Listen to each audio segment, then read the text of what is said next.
all key into the vision. At this point in time, if our video is taking a while, I think it's important at this point in time that we should listen to the governor himself. I think at this point in time, we can give him a round of applause while they are sorting out the video. Task. Is it on now? Can we have the sound, please? Can we have the sound? The reason we want to see the video is to experience the story so far. And I'm sure you all will agree. There we go. Development is freedom. However, development is freedom. However, building a modern, prosperous society is a daunting task. It has taken men with razor-sharp vision, uncompromising zeal for development, and a formidable team to move countries and states from squalor to splendor. The hallmark of this kind of progress is benchmarked by good governance, economic competitiveness, technological advancement, improved quality of life, urban renewal, internal security, and human capital development. From Singapore to Rwanda, Korea to Dubai, leaders such as Lee Kuan Yew, Paul Kagame, Sheikh Mohammed bin Rashid Al Maktoum have shown practical evidence of how to grow from nothing to an indomitable force among the Community of Nations. In Nigeria, while the quest for development has shown bursts of brilliance and genius intermittently from the national to subnational levels, there was a decidedly fundamental shift in Edo State when Governor Godwin Obaseki took the saddle of leadership in November 12, 2016. Driven by a commitment to change the development narrative in the state, Governor Obaseki rolled up his sleeves and tackled the problems from the foundational level, saying that opting for cosmetic changes would be doing Edo people a disservice. Working with partners, the governor in 2018 unveiled the Edo Basic Education Sector Transformation Program, Edo Best, famed today to be one of the most ambitious initiatives to tackle learning, poverty. Edo is rated as one of the top 5 states in the world championing this fundamental shift in learning, according to the World Bank. Delegations from Rwanda, Liberia, Sierra Leone have visited Edo State to understudy the success story. Ekiti State has visited to learn from the Edo Best Miracle, while Lagos State, after reaching out to understudy the program, implemented a similar program. Governor Obaseki has also prioritized the development of infrastructure, including over 600 road projects, with at least one in each of the 192 wards across the state. The High Court Complex, Samuel Ogbomudia Stadium, Edo Production Center, Edo Innovation Hub, among others, are some of the notable physical infrastructure projects that give vent to the vision of repositioning the state for greatness. In the wake of the coronavirus outbreak in 2020, the governor rolled out a Marshall Plan from 2020 till 2021. The governor's team, set up by the governor, continues to drive a holistic response which saw to the revamp of the state healthcare system, setting up a vibrant health insurance scheme which catered for frontline health workers, provision of relief materials to over 500,000 residents, development of a 200-bed holding facility to manage cases, among others. Edo was one of the first states in Nigeria to mandate the wearing of face masks in public places, and also the first to insist on the vaccination of people who gather in public spaces. The state continues to get accolades for its pace-setting response to the COVID-19 pandemic. The governor's clarity of vision has, unsurprisingly, attracted a number of co-believers. This is why today, the Edo Refinery and Petrochemical Company is set to pump refined petroleum products into the Nigerian market. The CCETC Osimo Independent Power Project is already powering government buildings, including the Secretariat Complex, Edo Specialist Hospital, Government House, and streetlights. The cables are being connected to major streets in the metropolitan area to supply stable power to private homes who are willing to buy. These landmark projects and initiatives were quite instrumental in convincing Edo people that the governor's vision was sure-footed and unwavering, thereby inspiring them to overwhelmingly vote him into office for a second term in 2020. The confidence reposed in the governor's march to development has also helped in securing 69 billion naira investment for the oil palm plantations in the state, even as international companies continue to break grounds in the state and provide jobs for Edo people. As the state's retail sector comes alive, ShopRite has commenced the building of a mall to join other brands like Jara, Domino's, among others. In Edo today, there is a new way of doing business with government. From Edo GIS, which has digitalized land administration, to the new secretariat, everywhere is sparkling with new energy, bright smiles, and a commitment to change.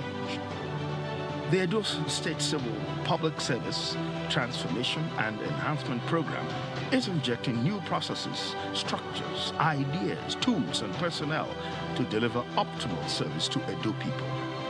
A new culture has evolved, and it is driven by technology and data.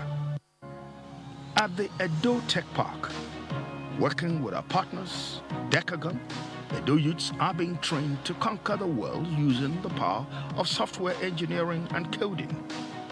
At the Edo State College of Nursing, Edo State College of Education, and Edo University Uzairwe, among others, the change is palpable, with graduates receiving top-class education that will contribute to building a vibrant economy, setting up businesses and million-dollar startups in our state.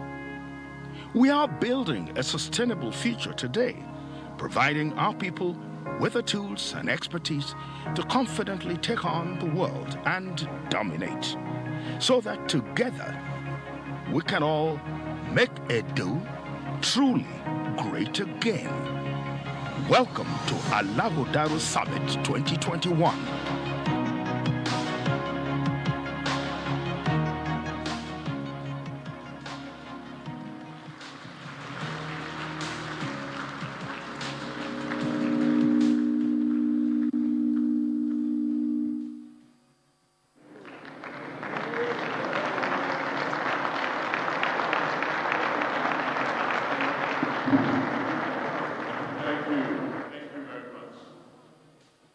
Your Excellency, the First Lady of Edo State,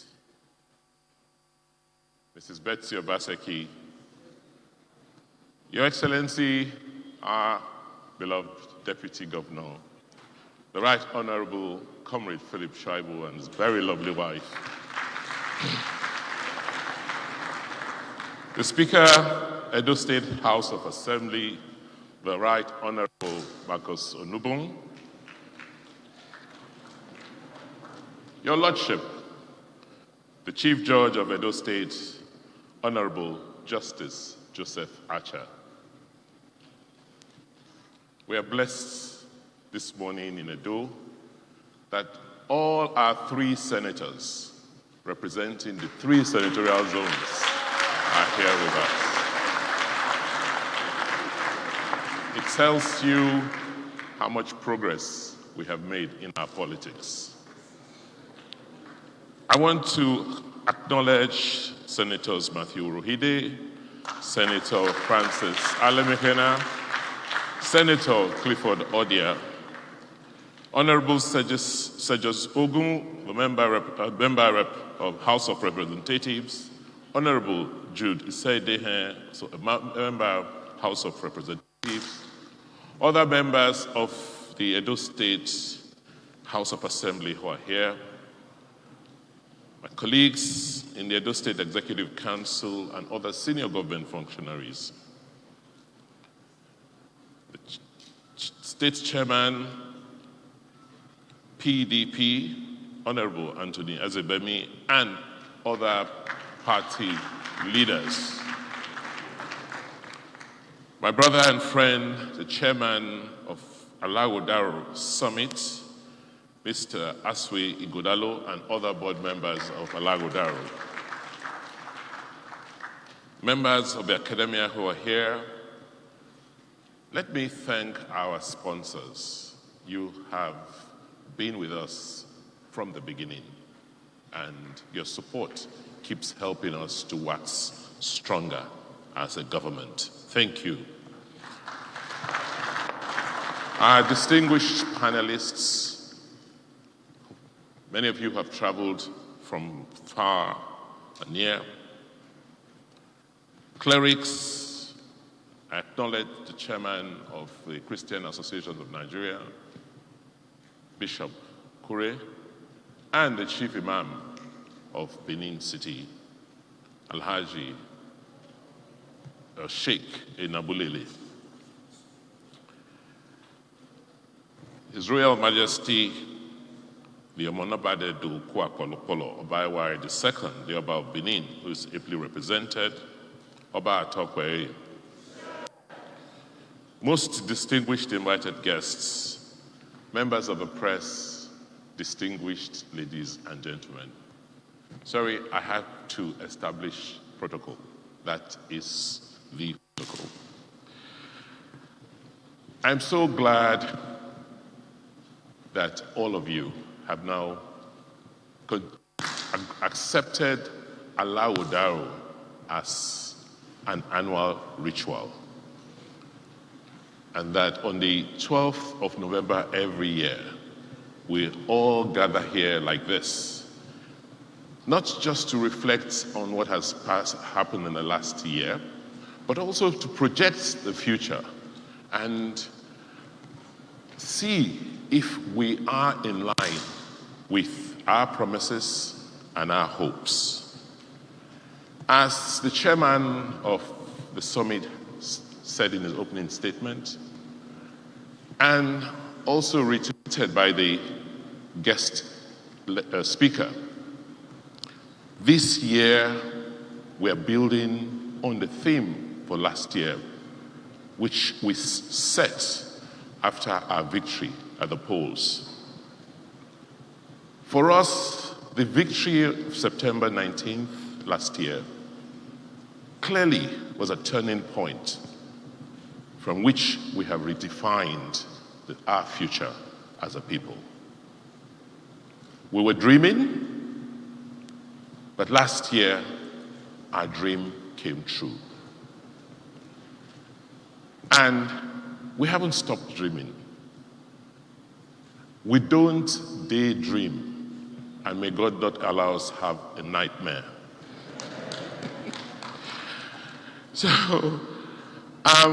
So this afternoon, over the next 20 minutes or so, I'll try and explain as best as I can the future we see and how we believe we can sustain that future. We're all witnesses to what has happened in this country and in the world in the last several months. COVID-19 clearly has redefined how humanity will live and will exist. It has reprioritized our values and giving us new priorities. As if that was not significant enough, what has happened in the global energy market, the way the world now sees energy, sees our main product, but crude oil, has changed. The world is now talking about renewable energy. This and the unfortunate steps we have taken in managing our national economy has created real challenges, which has led to our economic downturn. And, you've heard my views about this. The way we continue to manage our foreign exchange, it's like we're back where we were 30 years ago. You heard the keynote speaker talk about his experience. But what is interesting is that what's going on today is not new. Listening to Mr. Sarawi, I said, oh, that's true. 30 years ago, we had similar challenges. But unfortunately, what we have today is life-defining. There are certain fundamentals that have shifted. The ground on which we stand has shifted. So we cannot continue to think about making the sort of mistakes we made 30 years ago because it's really costly and expensive. But we know that Nigeria and Edo State still have a bright future despite all these challenges. And as the keynote speaker mentioned, and also attested to by this engineer and futurist, Buckminster Fuller, he said, you never change things by fighting the existing reality. What is. The situation we are in today is what it is. We have to just accept it. If we need to change it, then we must build a new model so that the old model can become obsolete. And that's the way we see our future in Edo. We believe that Edo will be great again. It will be great because the people of Edo will make Edo great. How will they make it great? First, by the way we organize how government works. Our government now needs to be organized to work for our people. Not for a few, but for everybody. We'll become great again when we focus on developing the human capacity of our people. That is what we have been. That is what we've done through the centuries. And that is what we will do in our current situation. We will become great again when we take advantage of our natural endowments to drive commerce and economic activities. And we have myriads of opportunities and advantages, from our location to our land to the diversity of our ecology to the most important people. Once, as government, we combine all of this together and focus on them, Edo will become great again. We're just not dreaming. We have been at this for 5 years. This is our 5th anniversary. So it's just not a daydream. It's real because we have some experiences. Because over the last 5 years, we have focused on setting. First, how do we govern our people properly? And you all know the challenges we have faced. And our insistence on doing things differently and properly led to the kind of revolution which we saw in our politics in Nigeria starting last year. And thank God, we call it a revolution. It's real.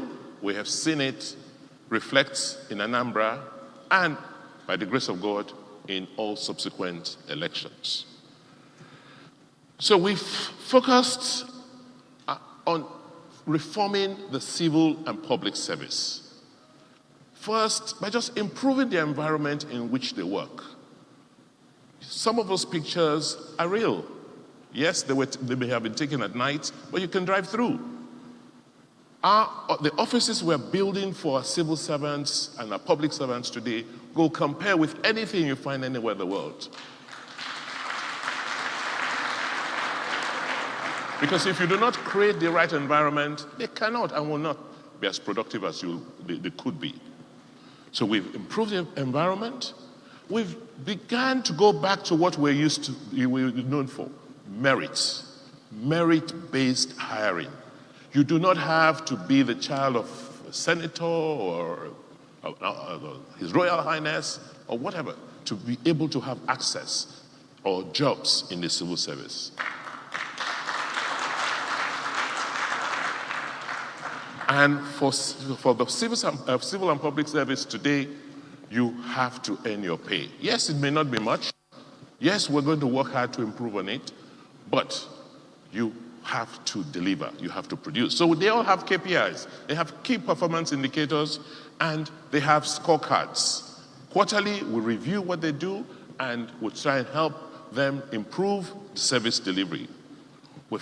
Today, we have an e-procurement platform. We can tell you how much we pay for every service that government procures. And it's there online, it's available. There's nothing to hide because we now must run government transparently, accountably, and account for every kobo of taxpayers' money we spend.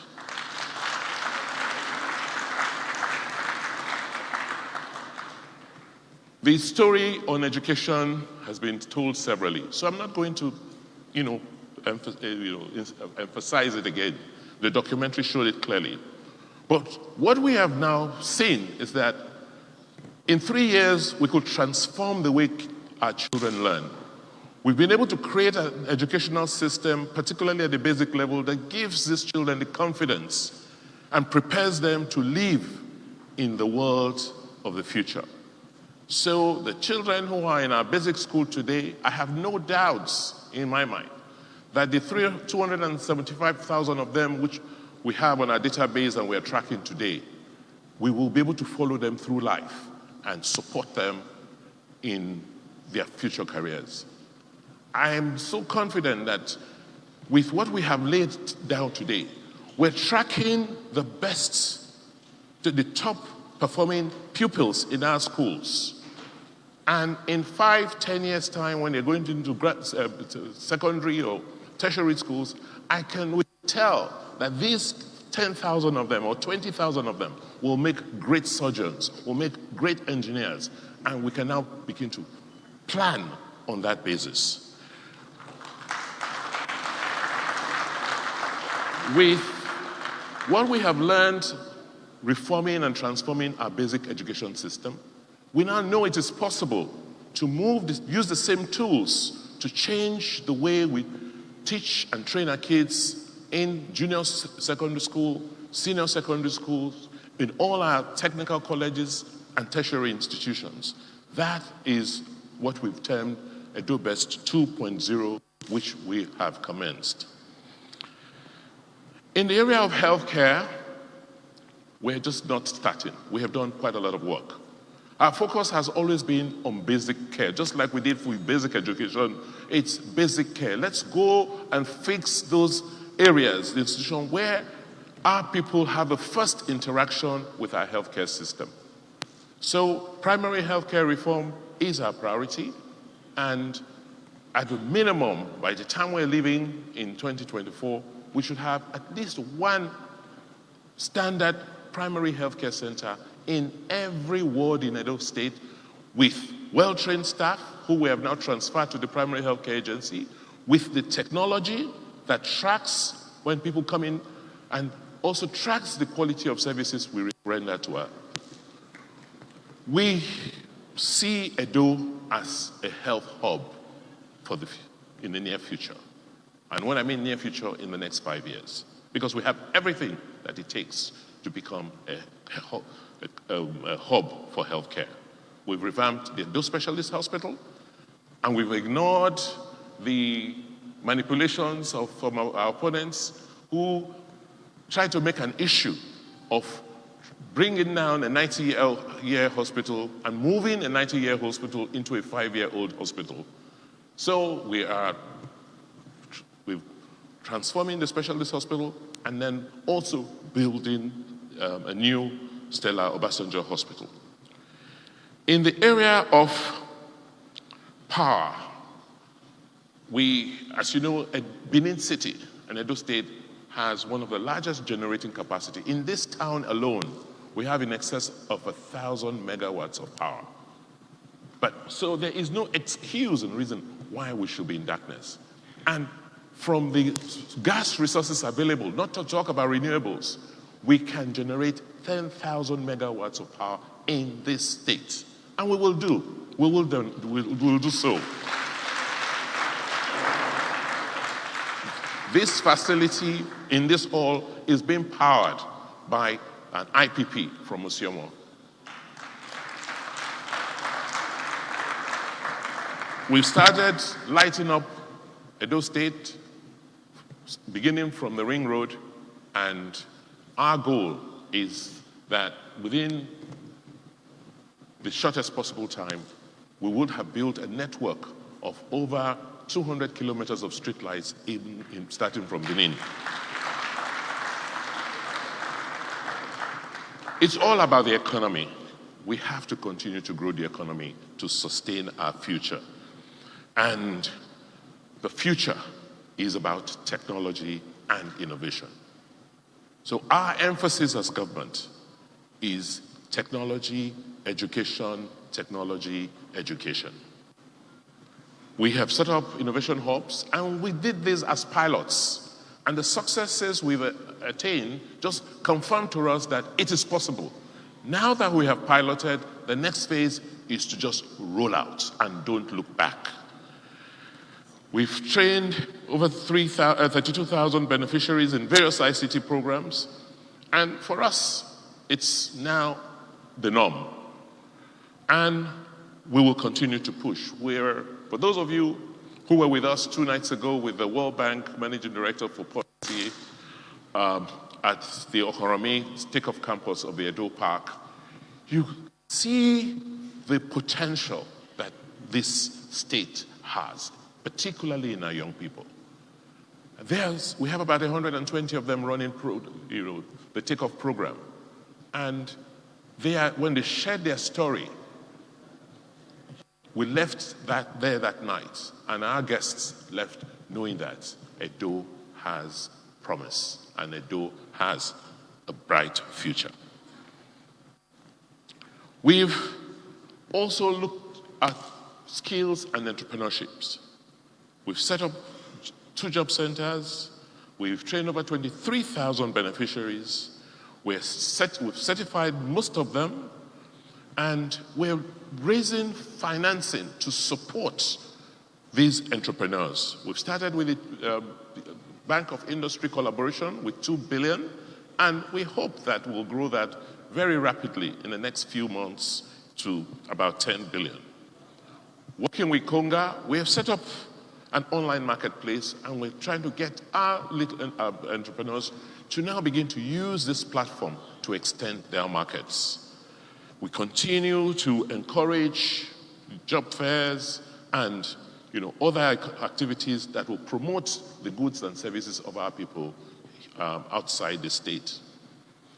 The Benin River Port project for us is going to be a game changer. We have completed 3 baseline feasibility studies, and each study just confirms to us that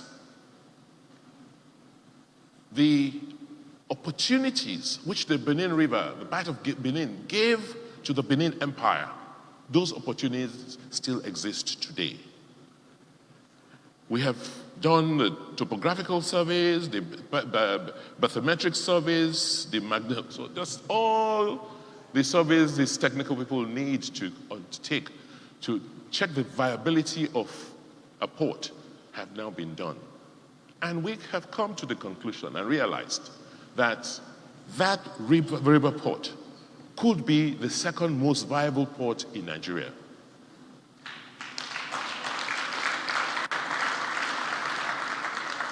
And it's one infrastructure that we must build. And we've done a lot of work including all the alignments to connect the port to the main city. All of that has now been completed. In terms of agriculture, we're still going to talk about it a bit, but that's what brought our keynote speaker here. We are leveraging on a key advantage of oil palm, not just because of the product itself of oil palm, but because strategically you need to have size and scope. And size and scope comes with large-scale investments. And so we're seeing that palm oil is that crop that will bring large-scale investment in the way we think about agriculture. How you prepare land, how you get inputs, how you train extension workers, all the things that you need to do to make agriculture successful. Once you have, your large players coming in, they help you set the standards. And then every other crop production now follows from there. So that's the emphasis, that's the strategy, and that's why we can't thank enough our partners who have come together under what we call the Edo State Oil Palm Program, where we have allocated 102,000 hectares of new land, mostly degraded forests, to now commence, the production of oil palm and reenacting what we used to be. We can't continue to lament, that palm oil was taken from here and taken to Malaysia and Indonesia and see what it's doing for them. We can't continue that lamentation. The land is still here. The crop will still do well. So, strategically, let's just start and get it done. Our dream is that, in another 30 years' time or less, as you're flying into Edo State, all you'll be seeing are farms, just like you see everywhere else in the world.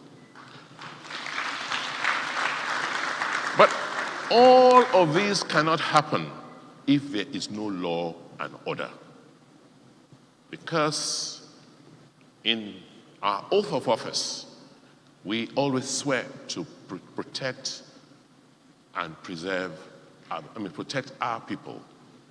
So it's about law and order. Our democracy cannot thrive, will collapse without law and order. That's why we're emphasizing law and order. That's why we are emphasizing investments in the judiciary, in the process of making laws, in policing. Edo State, we know it's only a question of time. We will have our state police. It's just a question of time. Because you cannot run a federal system without it. But before that, we're collaborating, and we will continue to collaborate with the federal security structure. We've built and designed our own security structure around the federal system today, and we will continue to invest even in that system that is controlled federally. We built and established the Marine Police with marine bases in Olobo and Gele. And the success of the Edo Community Policing and Vigilante structure has been amazing. Last night, about 1 a.m., we drove into town to just, I do randomly, to check and see what's going on, what they're doing.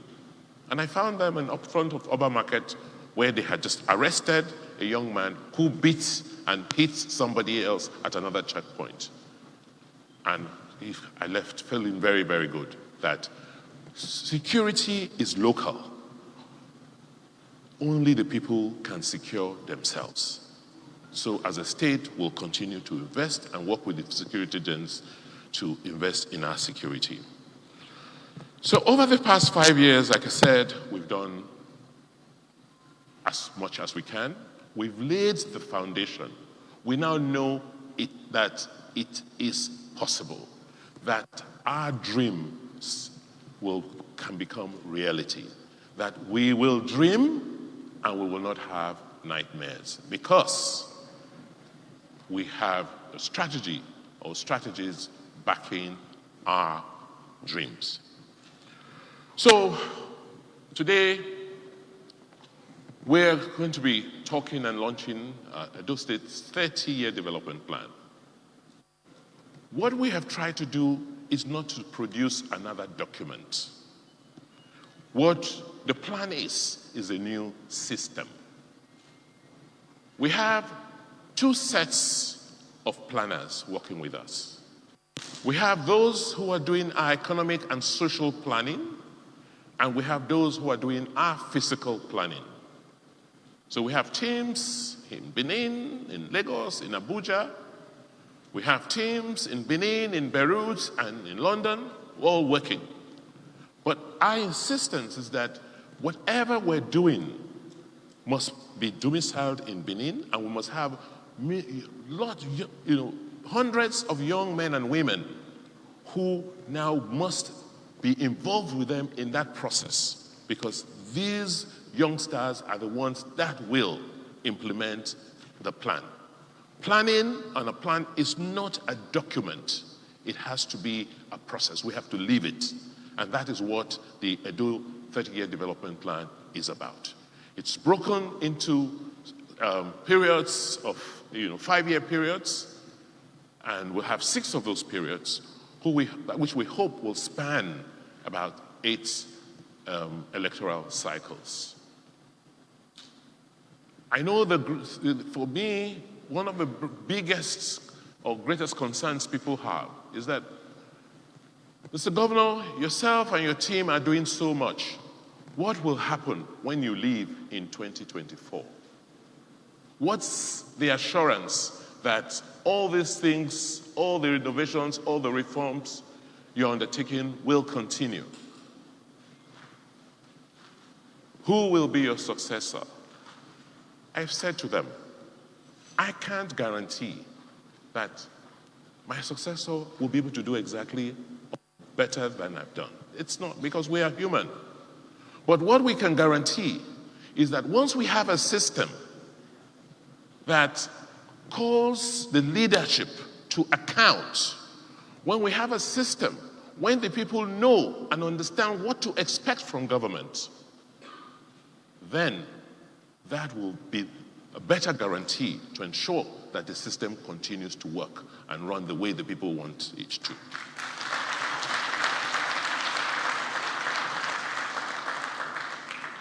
And so the strategy for a long-term plan is, like Mr. Sarumi said, it's broken up into periods. We're just not dreaming about 30 years from now. We're dreaming about 2023, we're dreaming about 2024, 5, 6, and we're dreaming about periods between 2021 and 2025, and then, in such blocks. But what are the key things we must do? And like I said, fortunately, we have started doing that will take us to our dreamland by 2050. First, and we will continue to insist, because we see it every day, Nigeria is not working because the civil service and the public service are not working. Simple. So we politicians can say whatever we want, we can, make whatever pronouncements, but the structure and system to make things happen is very, very weak. And until we build this bureaucracy, the structures will just continue to lament and at best continue to hope. So rebuilding the public sector is key. And you cannot rebuild the public sector on its own anymore. Forget it. The public sector needs help. The public sector needs to now collaborate more with the private sector. As far as we are concerned in Edo State, you only have one sector, the Nigerian sector. We would not have been able to undertake the reform we undertook in education in Edo Best if we did not have private sector partners. And I see it the same way in terms of implementing technology. So we must understand that it has to happen. We have to have short-term initiatives. And today, we're working on an e-government platform, and the future of Edo and the bureaucracy of Edo is technology. Edo will run on an e-gov platform commencing this year. I have always said in different fora that I will be the last governor in Edo State to work with manual files.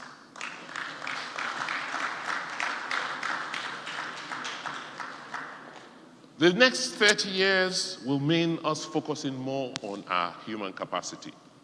It's education, education, education. We have to, like we've started, to deepen the reskilling of our workforce. I am going to be receiving a delegation next week, and we want to look at the possibility of reopening our primary schools, our basic schools, for adult education, to help those who missed out come back to school.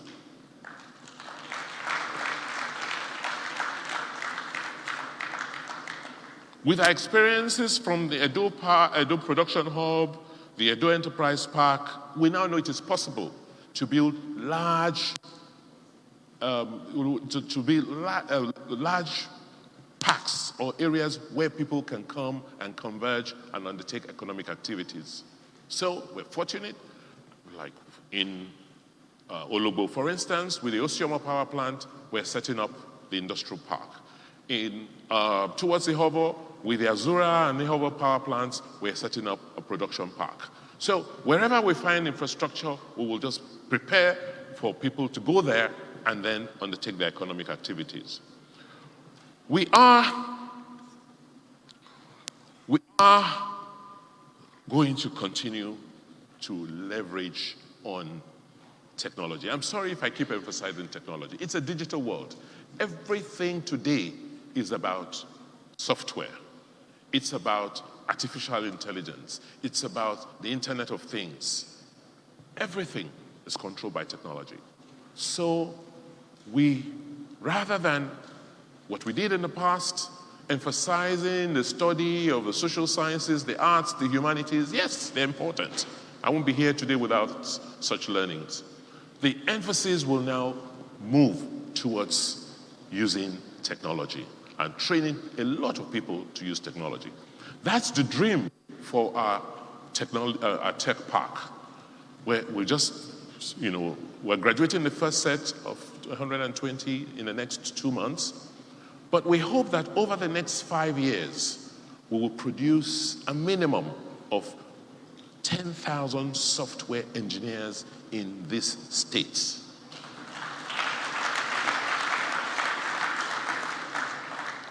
And guess what? I'm signing this morning with a company called Udacity, a program to start to give fast-track opportunities to our women in technology. So we have raised the funds, and the first 1,000 of them will be brought into cohorts in the next few weeks, and by January, we'll start training them. So we will emphasize women participation in technology, because we've seen how in countries like Saudi Arabia, conservative as they are, have used it to begin to transform their countries. Our keynote speaker said it. We will now begin to understand and emphasize our extractive industries, the mining. We see, if you go through the exhibition stands, you see some production that has started to happen in Edo State, where people are now manufacturing using base materials from our mining assets. So we're seeing tiles, ceramic tiles are being made in Edo. We're seeing glass. We have one of the largest flagship glass companies in West Africa in Edo. We have aluminum profiles, and the raw materials are being obtained locally. We need to continue to emphasize that. We will leverage on the National Gas Plan. There's a master plan for gas which NNPC has launched, because Edo is about gas. We're sitting on the largest gas reserves in the country. We need to use that gas to create energy power to power our state. I'm sure I could go on and on and on and on, but that's not the purpose today. The purpose this morning is to let you know that we can realize our dreams. Our keynote speaker told us that 30 years ago when he started his business, the situation in Nigeria was not radically different from what it is today. Foreign exchange was scarce, inflation was very high, but they persisted. They broke their plans down into periods. They failed in some areas. They stood up, took on the challenges, but continued to persevere. Today, they're investing billions of naira back in Edo and in other parts of the country because they had a strategy, they had a focus, they have a sense of the future, and they had a dream, and they worked and lived that dream. So today, this morning, we are here to assure ourselves that the future is bright despite the challenges. To assure ourselves that we know what to do. We know what's important. We know that at the end of the day is about economic growth. That if we do the things we have planned to do, we will make Edo a center for economic transformation. I am an investment banker, and I want to tell you that the money to do it is available.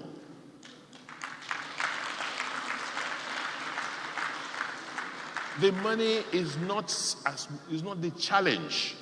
The challenge is the thinking. The challenge is the discipline to follow through with a particular strategy and to stick to it no matter how difficult or daunting it will seem. And so, for me, the next 5 years should be one that ushers in a whole era of new opportunities, an era where we'll be able to raise substantial amounts of money from the international capital markets to build a river port, which will give us access to the rest of the world, direct access, to build an international airport that will be aligned to that, to bring in commerce, to support something unique that no one else has in Africa, which is a cultural district based on a history, a culture that the world cherishes. So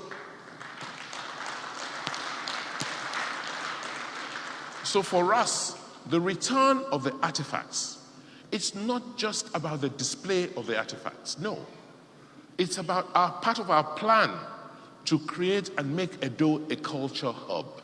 There is none in Africa today. Because there are very few societies that have what we have to show the rest of the world. The cultural district, the return of the artifacts, is to help us make that reconnection with our past. It's to help relate the creative geniuses we see in our young people to where it is coming from, to its source. That is the purpose.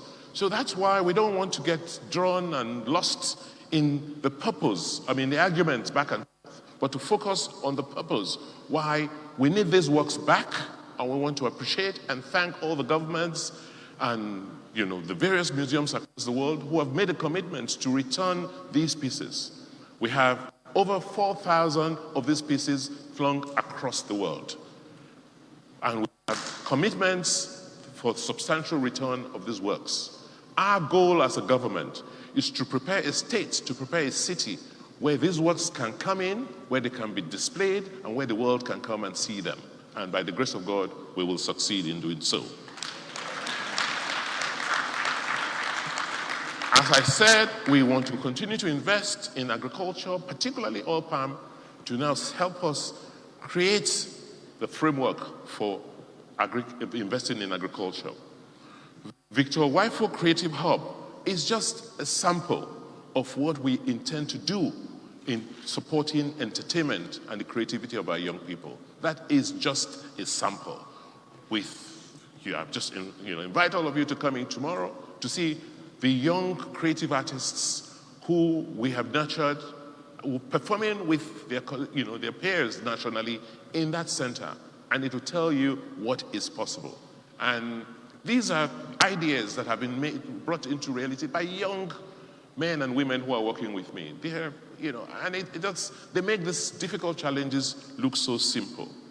The Edo Technology Park We just don't like to talk about ourselves. We don't like to be immodest. But we will be here next year, and we will take a tour of what's going on in that park. And so,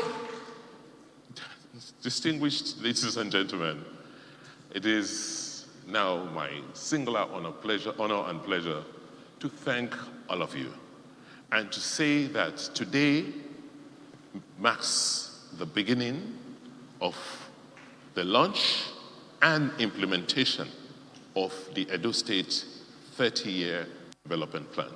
Thank you.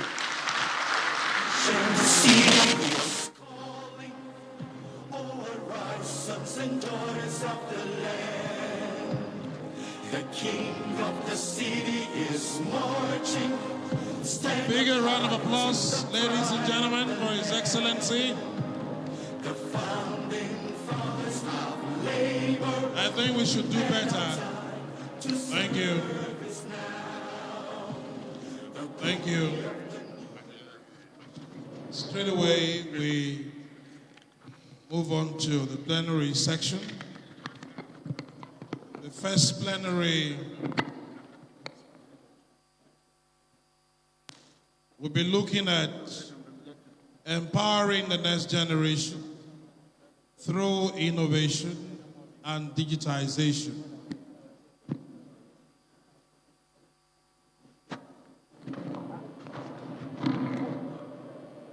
We acknowledge the presence of our traditional rulers here. They deserve a round of applause, please. Let's put our hands together for our traditional rulers from the north, central, and south.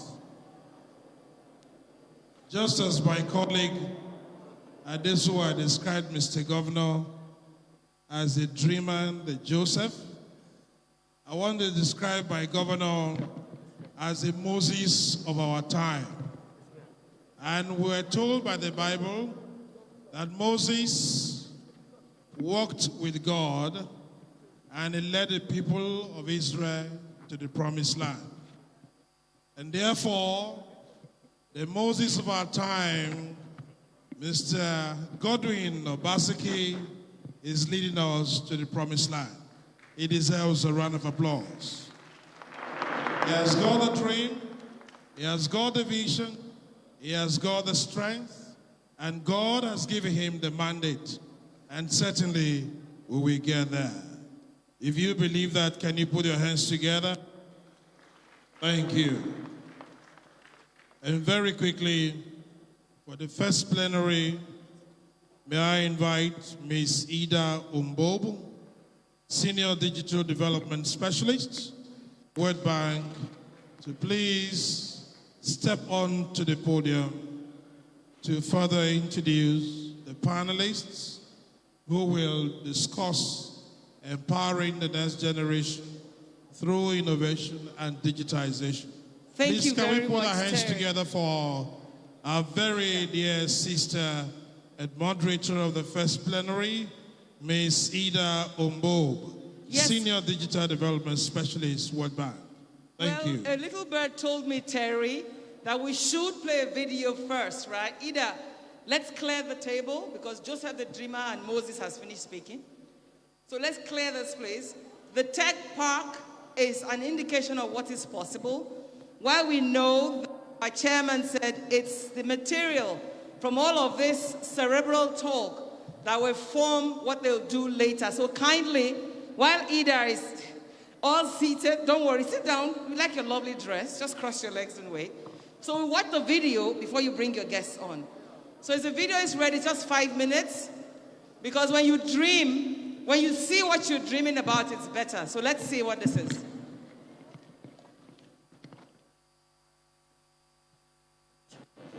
The COVID-19 pandemic and dwindling oil revenue makes even more critical the need to empower our youth for global competitiveness. The global tech talent shortage presents a strategic opportunity that can be leveraged for creating productive engagement for our young ones. Tech is the new oil. The $400 billion plus technology and remote work market remains largely untapped as demand for tech talent continues to dwarf the supply. Edo youths can fill this gap through the strategic provision of talent acceleration and the enabling environment to support a thriving tech ecosystem in the state. Training 15,000 engineers at Decagon. Through our partnership with Decagon, the state will host the training of 15,000 youth in core software engineering skills within the next 5 years, with guaranteed job placement on completion of training. Hundreds of these are already in the program at our takeoff training facility here in Benin City. My name is Patience Tosujesu. I'm from Edo State and I'm in Java Stack. Hi, my name is Emmanuel Obu. I'm from Edo State and I'm an iOS developer. My name is Michael Isesele. I'm from Edo State. I'm a software engineer with Edo Tech Park. The Edo Tech Park in Benin City will be Africa's Silicon Valley. The 20-hectare community will provide an enabling environment for technical talent to thrive, housing both the trainees and senior anchor talents that will make up the ecosystem. This will be the first of its kind, first purebred technology park in Africa. World-class facilities. Located less than 2 kilometers from the University of Benin, the Edo Tech Park will feature high-speed fiber internet, an uninterrupted power supply, co-working spaces, recreational facilities, live and work apartments, green areas and outdoor workspaces, training facilities fitted with hostels, providing all the enabling infrastructure needed to support a blooming tech ecosystem within the city. Businesses, tech companies. The consolidation of high net worth residents will help to increase the overall income density of the city while also expanding the consumption market for local businesses. It will also house remote engineering operations for global technology companies who are looking to take advantage of the tech talent concentration and infrastructure within the park. Residential real estate. Purpose-built real estate to support the future of work, delivering live, work, play and learn experience within the same space. There will be over 300 units of residential apartments developed, office complexes, common areas and lounges, all within the park. Job creation. The Tech Park will open up promising careers in technology for our youths. This will stem the rising tide in youth unemployment and restiveness, starting with Edo. The multiplier effect of this will lead to thousands more jobs created in Edo. Growth in GDP and IGR. Beyond job creation, the Edo Tech Park has the potential to unlock new revenue opportunities for the state, which at full capacity could be in excess of 7 billion naira through personal income tax.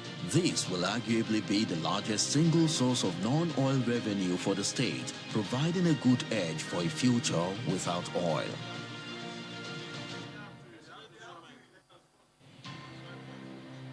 Find out more. www.edotechpark.com. info@edotechpark.com.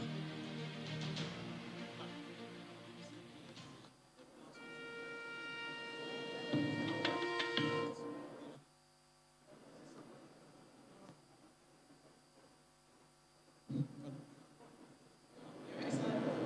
Excellency, distinguished ladies and gentlemen, it's a real privilege on my part to be here today to discuss with you about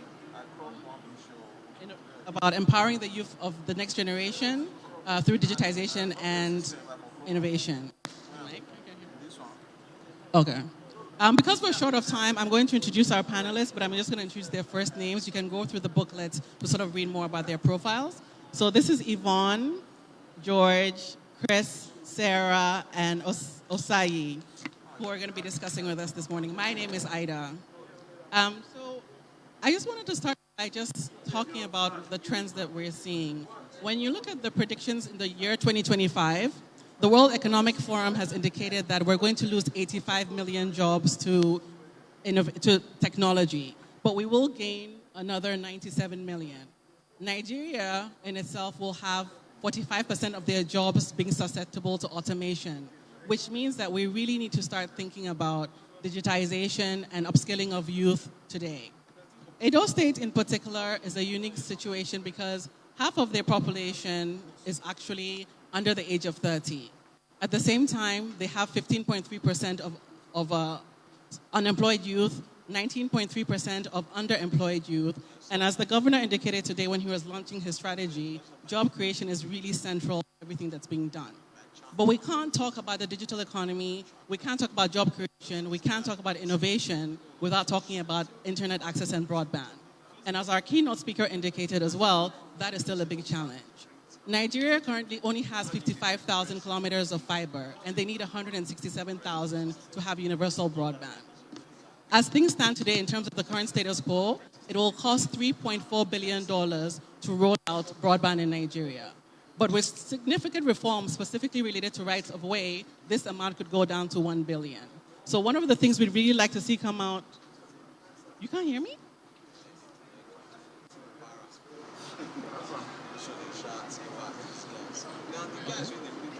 So anyway, one of the things we'd like to see come out today is the reforms related to rights of way that will really allow us to not just grow the digital economy, but also achieve some of the goals that the governor indicated today, 1, 4, and 5, related to e-government platforms, broadband internet, and also financial inclusion.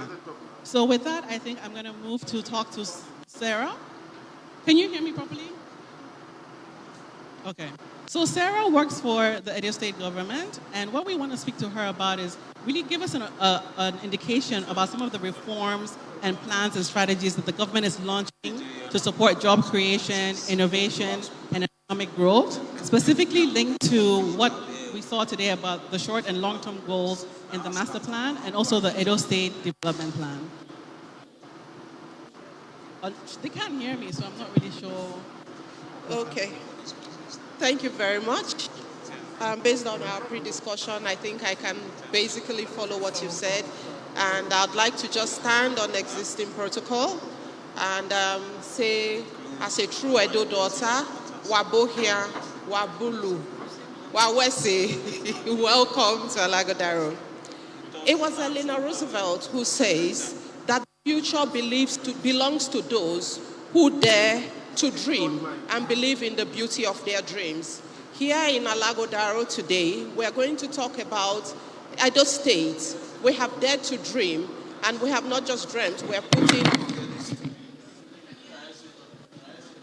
we're doing what is necessary to achieve the dreams of the future.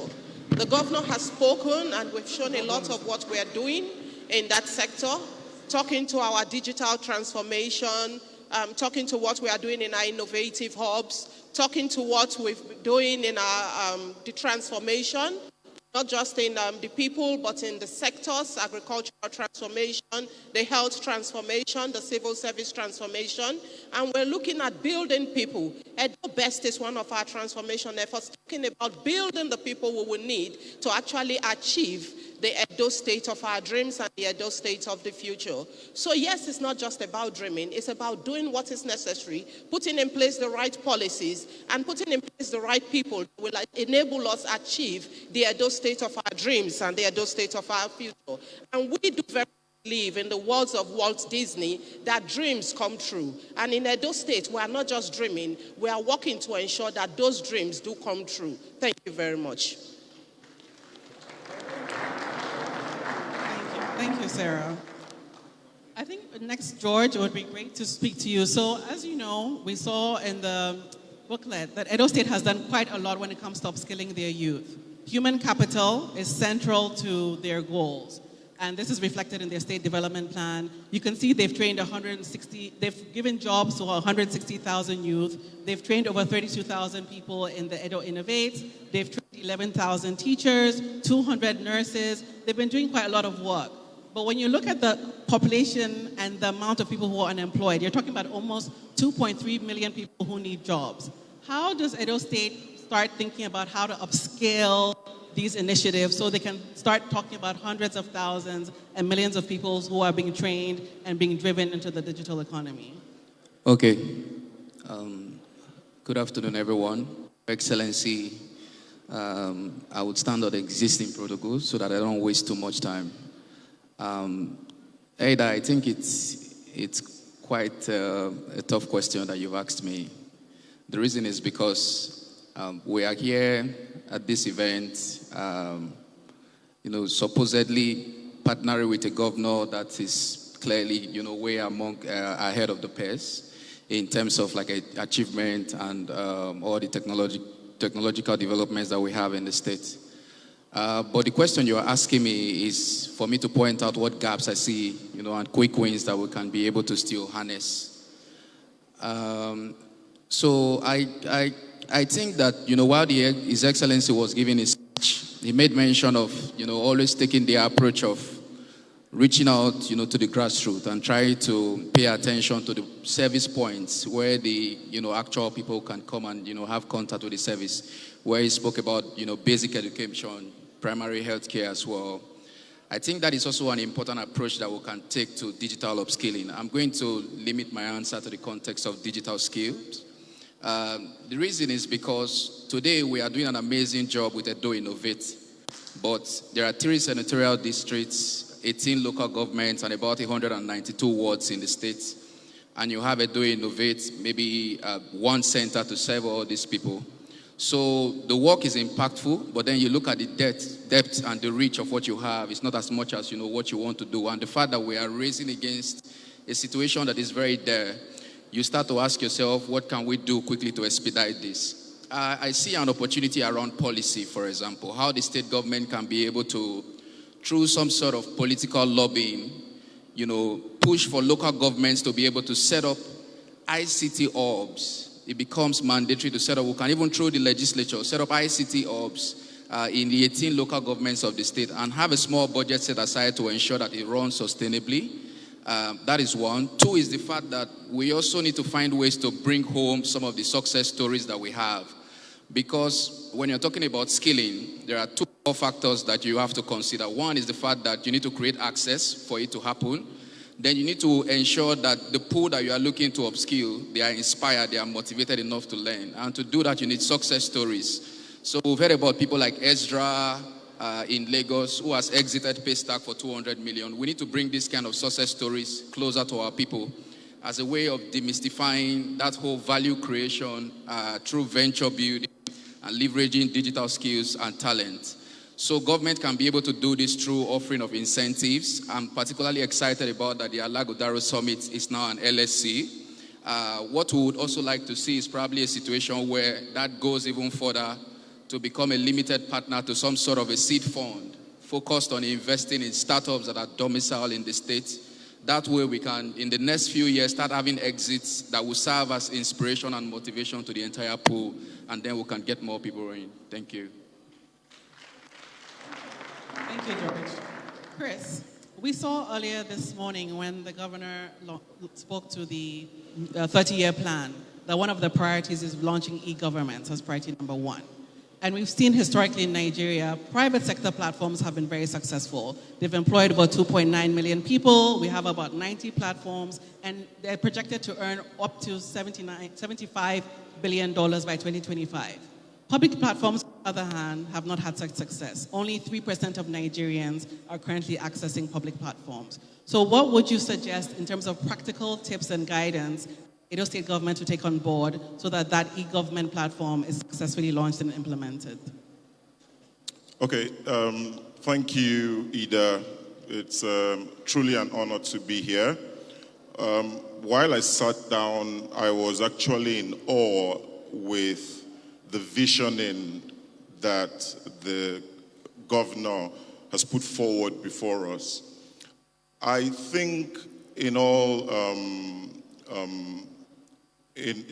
honesty, there has to be a combination between private sector and public sector just to drive these initiatives.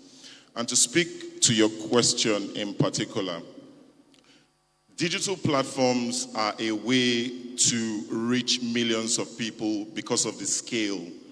And one of those digital platforms that can help Edo to reach those objectives are a single window portal. A single window portal is actually best practice to drive breaking up silos within ministries, departments, and agencies, and foster interagency collaboration.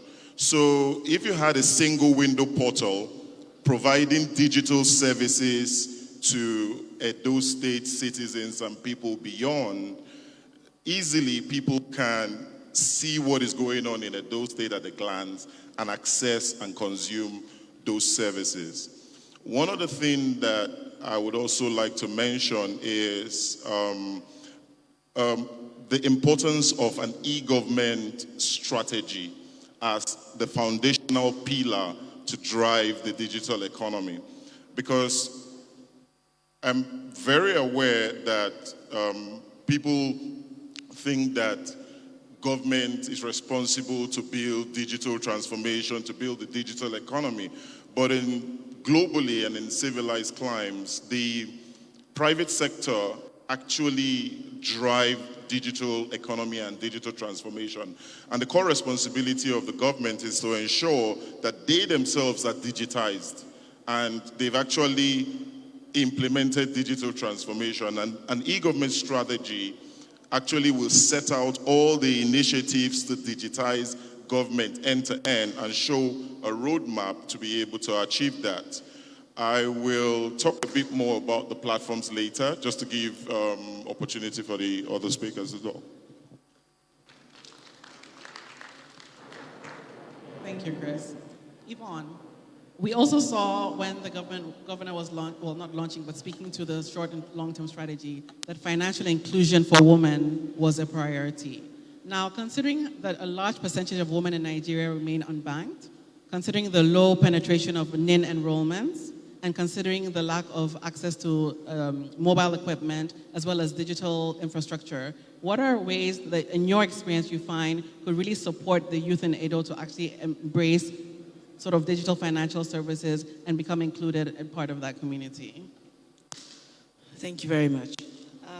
So with financial inclusion in particular, we need to, as the government is doing now, Edo State government is doing now, focus very sharply on SMEs and MSMEs for women. In doing that, we need to think beyond our digital capabilities at this time. And so we have tools today, USSD codes, and ways that we can transmit money to people, platforms, Instagram and other things where we can communicate with these people whilst we're doing the digital rollout platform that we were thinking about. Through these channels, we can facilitate payments, we can facilitate communication, and we can facilitate training to these two for financial inclusion. The First Lady of Edo State is supporting an initiative today where there is, or supporting an initiative for Edo women, where a Nigerian company called iRecharge has created a platform that is fit for our purposes. It meets the women wherever they are, in the market, in their homes, looking after their children, wherever.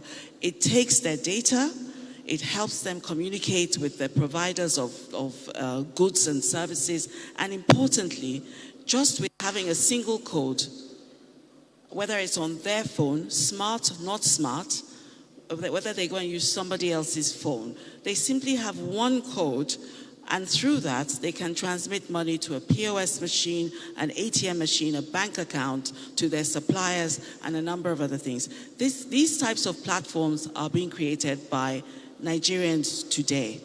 And they're things that we can use to facilitate the aggressive rollout of financial inclusion in Nigeria at this point. And Yvonne, just coming back to you again, I know you do quite interesting work with young women as well in Nigeria, and you're launching today in Benin another program supporting young women to sort of become entrepreneurs, financial inclusion. I think it would be great for you to speak to that, because as the governor said, sometimes these are things that you pilot, it succeeds, and then you scale it even further. Yeah, I mean, definitely it will scale further. I think the important thing, though, also is Edo State is leading the charge on making business life easy for for businesses. And this is one of the most important messages I'd say to you, the governor, to keep on thinking about how it's one thing to start for people to start businesses, because we talk about job creation. What we should really be thinking about is helping people create jobs, but more importantly, sustaining the companies that are created from these jobs. We all know that with startups, 80% of them will fade, will disappear or morph into another shape after the first 2 years. So the challenge that we face in Edo State is how do we support these companies from the beginning, make their lives easier to do, and the tools are there already, but it's actually being very intentional about the survival of the businesses that these, not just women, but frankly anybody who is financially included or who has small businesses. I know that there's contemplation of business facilitation hubs that will support the tech hubs, for example. If you look at the Decagon initiative you're doing, there's lots to learn from the Andela model. Very aggressive, high number of young students, who came through this program. And then the model shifted to a more commercial model that did not include our youth. So as we think about this, the scalability and the sustainability of these, by supporting the businesses, the security environment is here already. And the vision you have means that necessarily Edo State will be a mega city in Nigeria within the next 10 years. Because if you have security, you have proper governance, and you have an enabling environment for the youth to thrive, you're thinking now largely about Edo youth.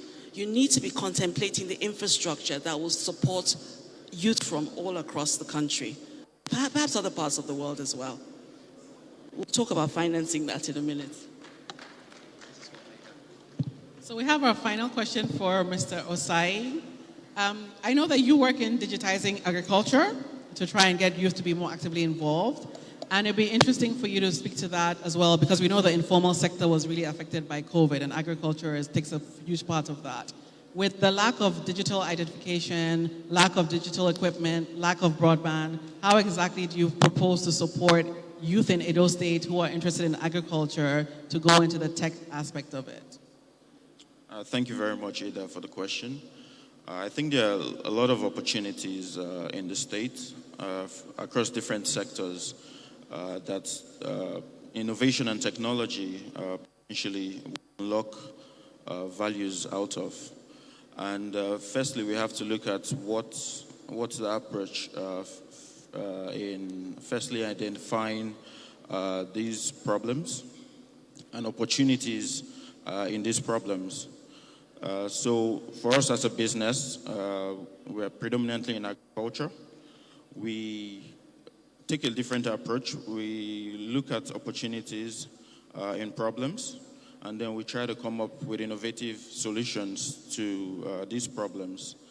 And a lot of them will be technologically backed.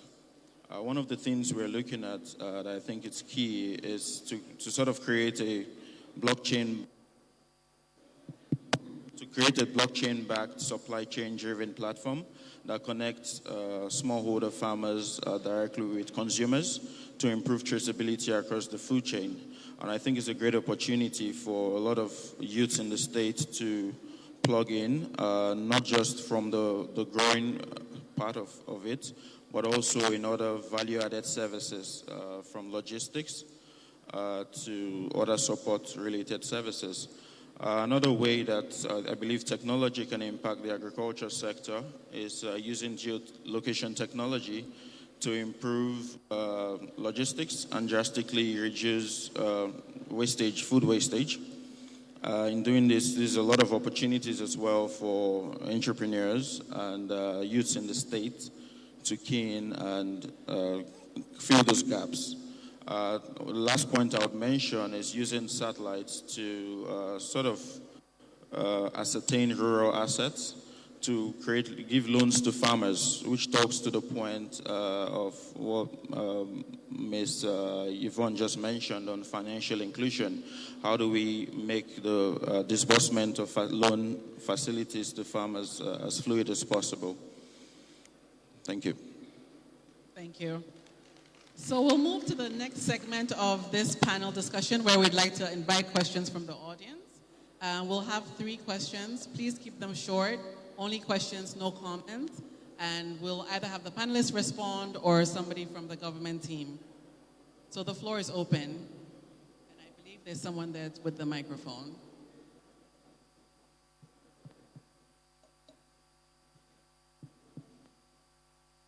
You can just raise your hand. Oh, okay. Gentleman over there.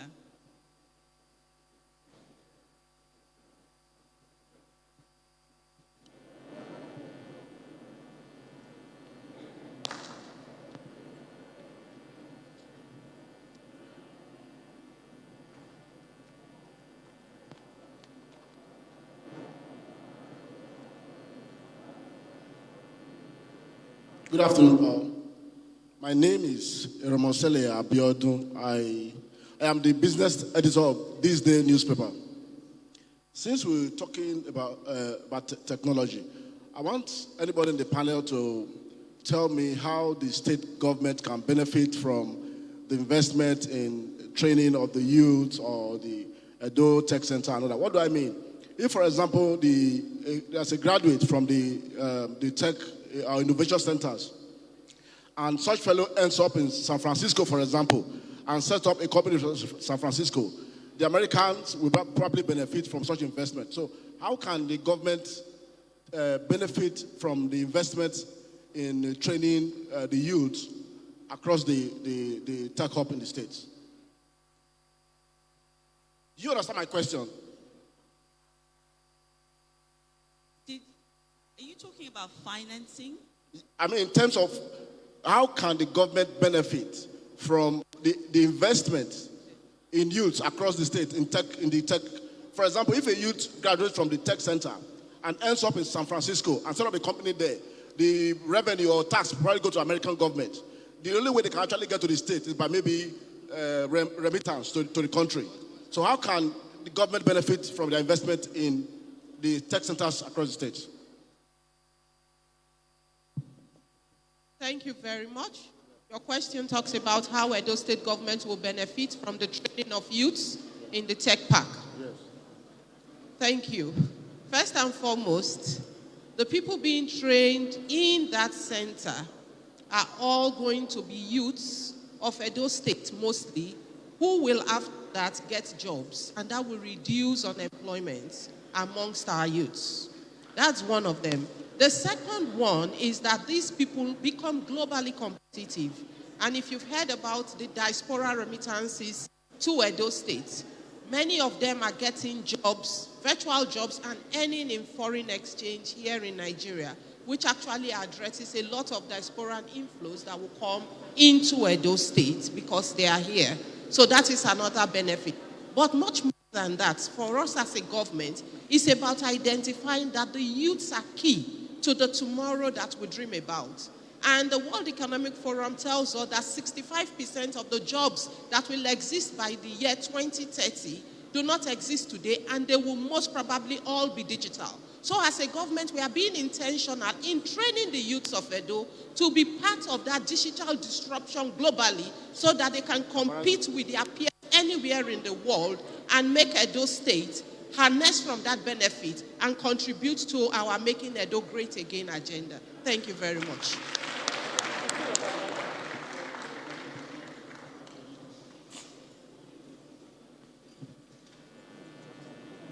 Okay, I'm just going to add to what Mrs. Sarah said, because I work for Decagon, and we are the primary partners with the government on that project. I think that, first of all, we are open to whatever outcome it is, whether they stay here or they move out. I started now by saying that we have to bring the success stories really close to home.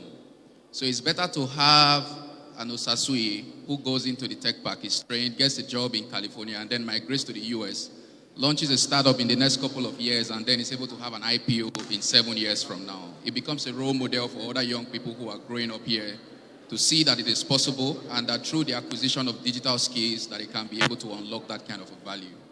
If they stay back here, it increases the income density of the city in the sense that they work for global companies, and then they are earning FX. So they come back, and this is where they spend their money, which he has, been able to deal with significantly.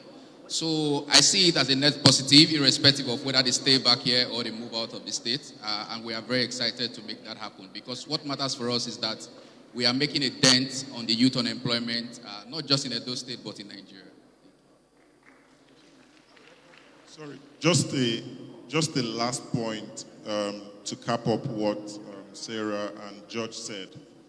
When Edo State youth are trained, there is a lot of digitization projects that are currently going on within the government, and there's a lot more that will come.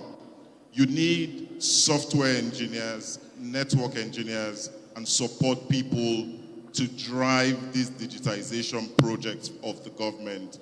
So it's only wise that the government, in investing in its youth, digital-wise, builds the pipelines to fill those roles that will be responsible for the digitization programs of the Edo State government. Thank you.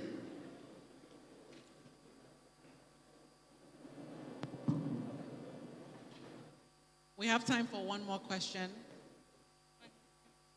You can just give them the mic. I can't even see.